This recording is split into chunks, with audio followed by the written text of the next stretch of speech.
Hello, Screamer, and welcome to Scream Stream, your weekly spoiler-free guide to streaming horror entertainment. I'm your host, James Gass. If you're new to the show, what I do is pick a horror movie from one of the various streaming services and give it a spoiler-free review. Scream Stream is available wherever podcasts are served, including Apple Podcasts and Spotify. Those are the two most popular ones now, and a ton of other podcast apps that you can download. We are pretty much everywhere.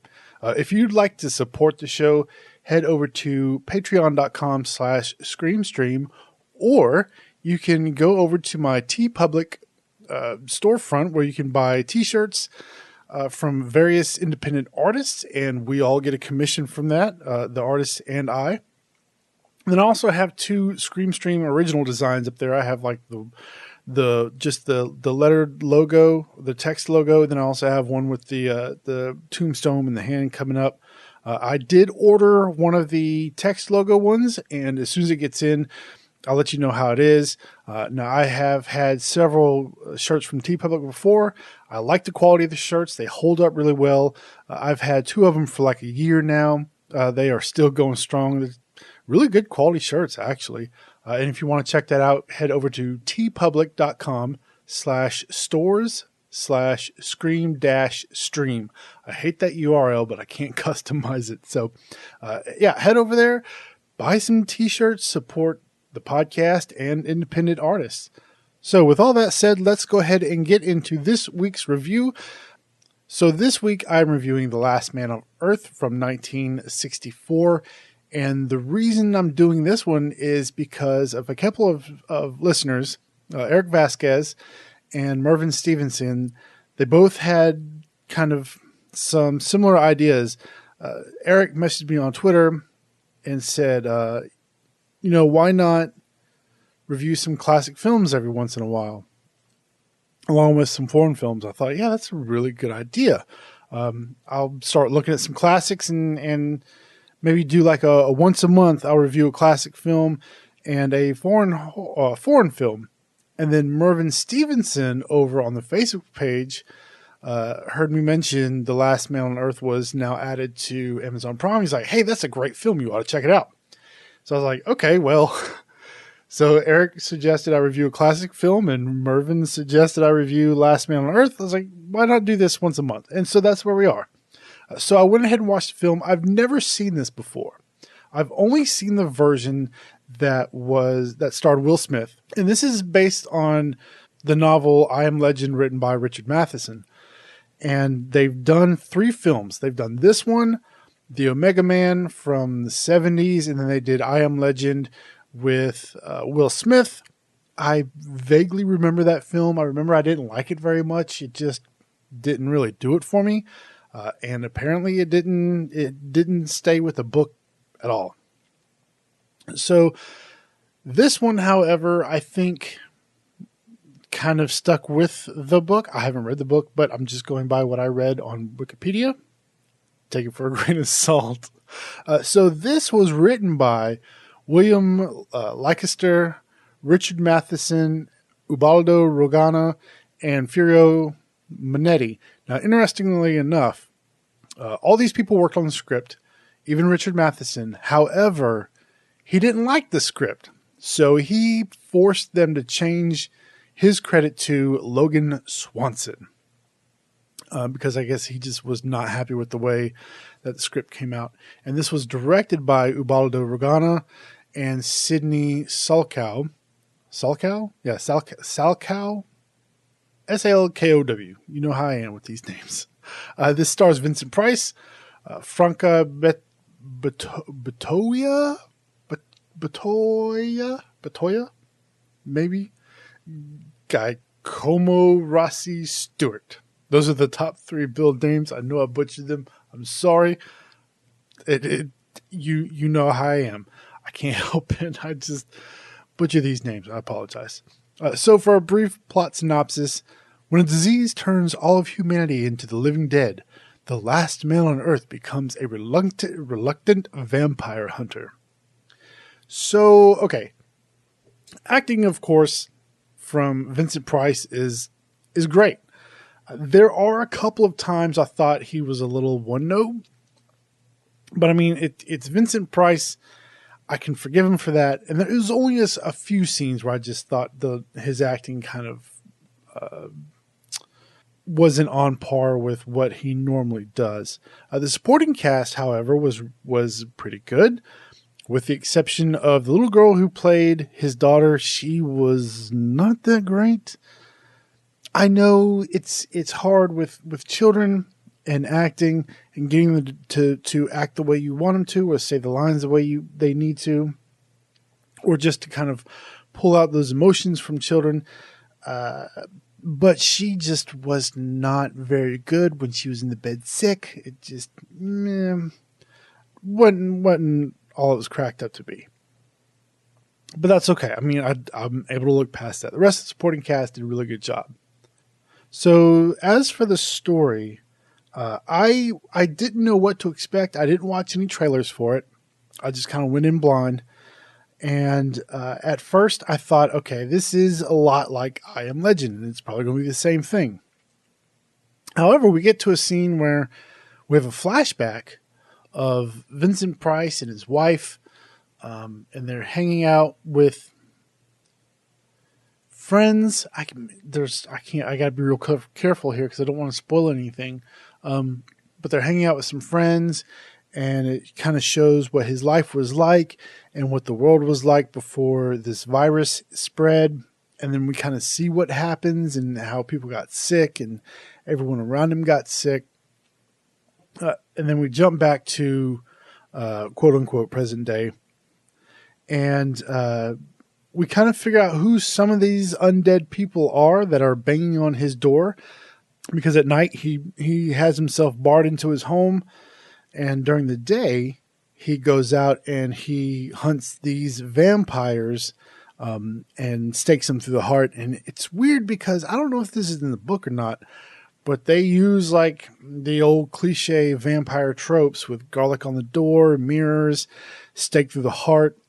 I would have thought that those sort of traditional tropes would have been thrown out and something interesting would have been done with that, considering it was written by Richard Matheson, who is an excellent writer, by the way. He wrote a lot of episodes for The Twilight Zone. I have one of his books. I got on the Kindle. I think it was really cheap. It was like $5. And it's just a huge collection of his short stories. And then he also wrote The Legend of Hell House. Great writer. I thought he would have done something interesting, or maybe he did the book. And maybe that's why he was upset with the script, because they used, stake through the heart and stuff people back then were expecting from vampire movies. But the overall story, to get back to that, I got a little sidetracked. I apologize. I thought it was interesting. You know what I mean? It wasn't this one note film that I thought it was going to be, just this guy trying to survive. He meets other people. He meets another woman, and he befriends her, and more stuff starts to happen. And I thought that would have happened earlier in the film, like maybe in, right at the beginning of the second act. But it took a while to get up to this part. And everything that unfolds after that was pretty interesting. I liked it. I enjoyed the plot. I thought it was interesting. I use that word a lot, don't I? I thought it was interesting. It was an interesting plot. It's hard to say stuff without spoiling that part of the film.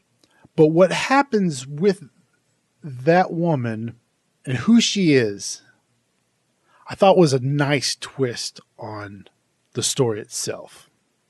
That's about all I can say. I thought it was a nice twist on that. So this was filmed in Italy. You can't really tell. I guess they filmed it in Italy. That's why a lot of the actors are Italian. And I wonder if that's why they used a lot of ADR. And I don't know much about filmmaking back in the 60s and the 50s. But you could tell there was a lot of ADR used.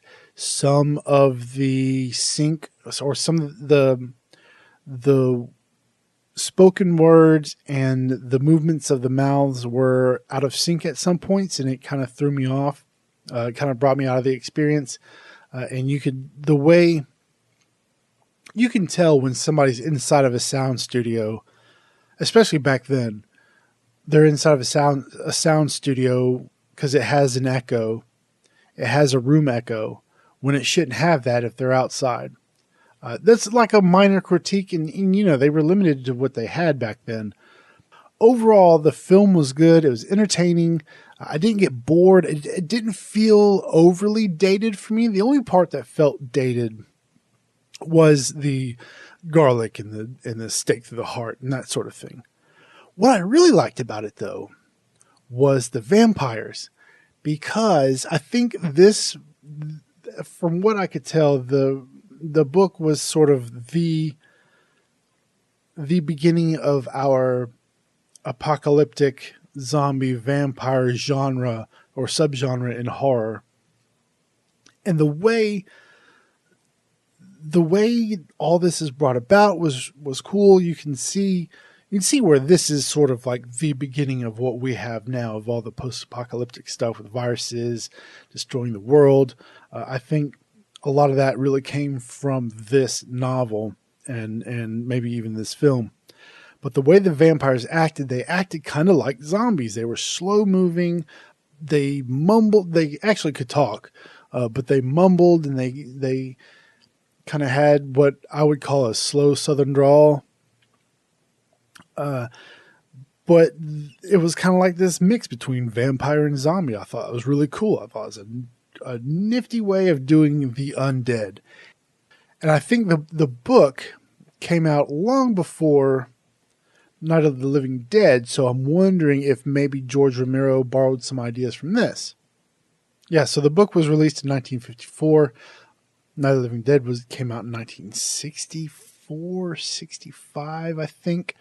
So yeah, I feel like George Romero borrowed a lot of his zombie concepts from George Matheson, because I'm going off on a little bit of a tangent here, but George Romero always said that he didn't set out to make a zombie movie. He made a ghoul film. They were ghouls. But there's a lot of similarities there between the vampires in The Last Man on Earth and the zombies in George Romero's Night of the Living Dead. So you can kind of draw some conclusions from that. Great film.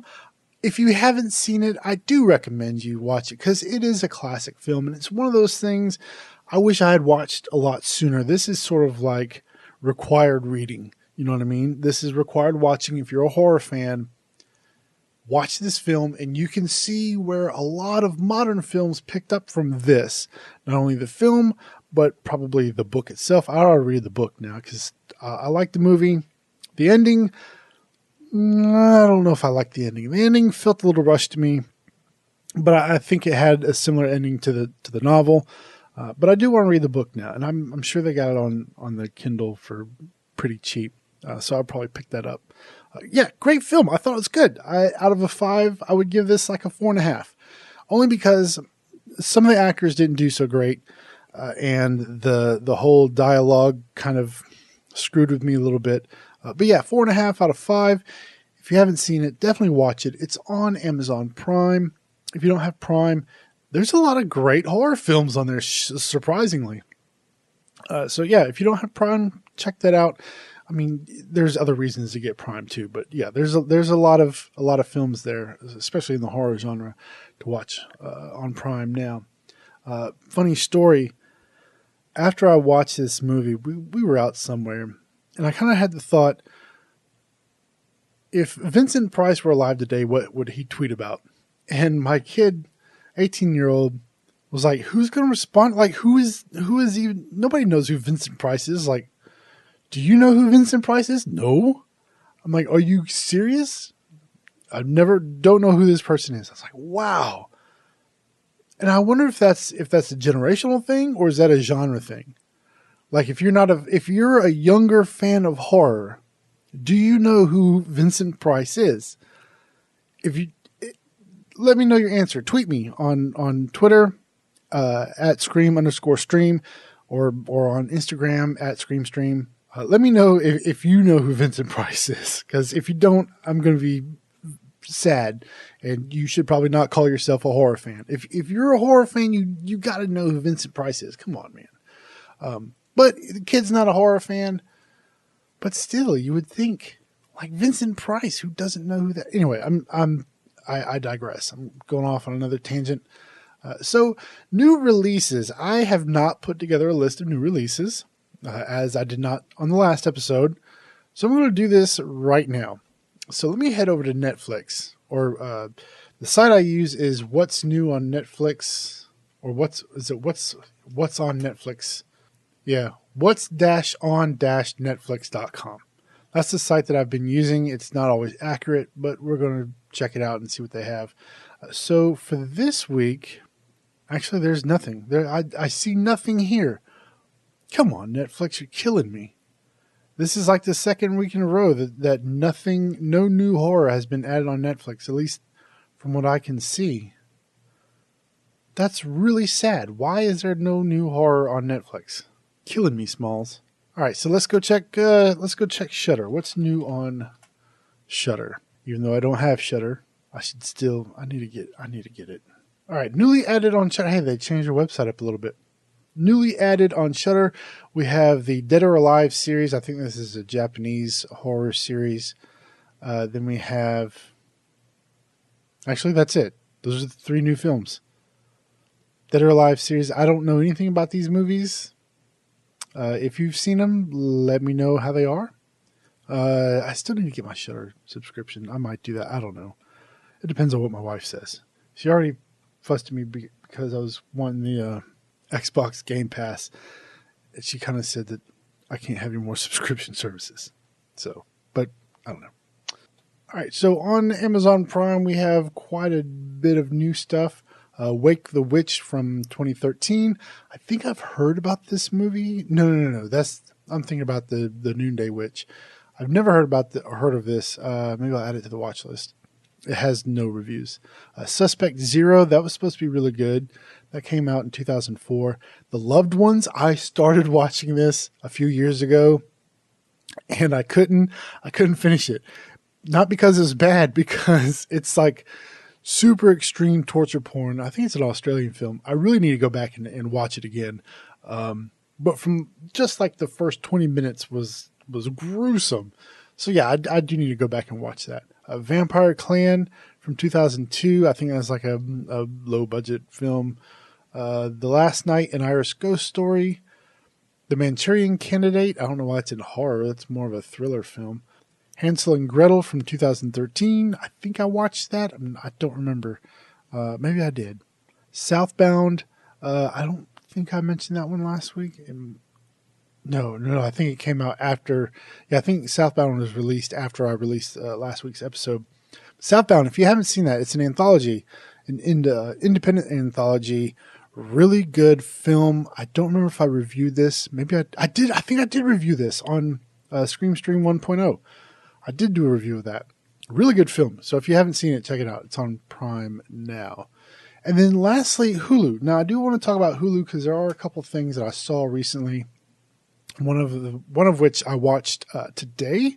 So recently on Hulu, we have Stephen King's Thinner, 10 by 10, and The Houses October Built Part 2.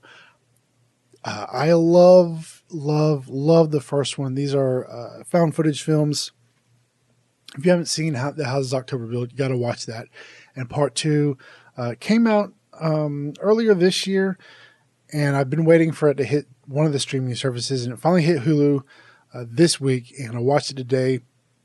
I'm going to do a review for the Instagram TV channel, the Screamstream IGTV channel. They gave me 10 minutes, so I'm going to do probably a less than 10-minute review of that, spoiler-free, of course, and test out that whole new Instagram TV, IGTV thing. So if you want to follow me over there, it's at Screamstream.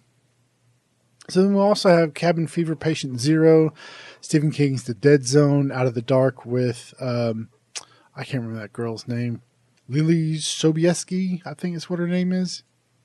Then we have Stephen King's Christine, a film called Tamara. I think I've heard about this. It actually has It's got like a, what's that, a 3.5? Yeah, it's got a 3.5, so that's not bad. Maybe I'll check that out. Sweeney Todd, Where the Skin Lies, Spawn, Stephen King's It. All the Stephen King stuff is also streaming on Shudder as well. And that's all the new stuff I see for Hulu. Hulu actually has some really good stuff, horror films as well. So if you don't have Hulu, maybe check them out. I think you can get like a 2-week free trial or 7-day free trial, but at least you can go and check out and see what they got. They have a lot of this stuff from Full Moon, like the old Full Moon stuff when Full Moon was actually a really good studio. Now they just release a lot of trash. To be honest with you, I'm sorry. A lot of it's garbage. But their earlier films are really good, and Hulu has them, so maybe you might want to go and check those out as well. So I think that's going to wrap up this week's episode of Scream Stream. If you want to keep up with me outside of the podcast, you can do so at screampod.com, and there I have links to all of my social profiles. I have links to the Patreon page if you want to support the show, patreon.com/screamstream. I don't have the link up there for the TeePublic store yet, but if you want to go directly there, it's tpublic.com/stores/scream-stream. I have a link to that in the show notes for the episode. If you go and buy a shirt, even if you don't buy one of the Scream Stream shirts, there's a lot of really cool designs that I've added to the storefront. And when you buy a shirt, you're supporting not only the Scream Stream podcast, but an independent artist as well, because we all get a commission. I get $3 for a shirt sale, so that's not too bad. Remember to subscribe to the podcast if you're not already, and you can do so through Apple Podcasts, Spotify, TuneIn Radio, Pocket Casts. I forgot some of the other ones. Castro is one of them.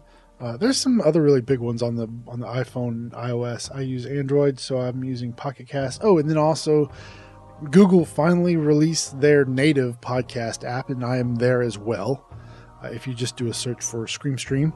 And then lastly, music used for Scream Stream was created by Kevin MacLeod over at Incompetech.com. If you are a creator and you need some royalty-free music, go check out his site. There's tons and tons and stuff of music over there for you to use royalty-free. You just have to, give him credit. So until next week, I'm James Gass saying, if it was real, the cameraman would be dead too. Good night.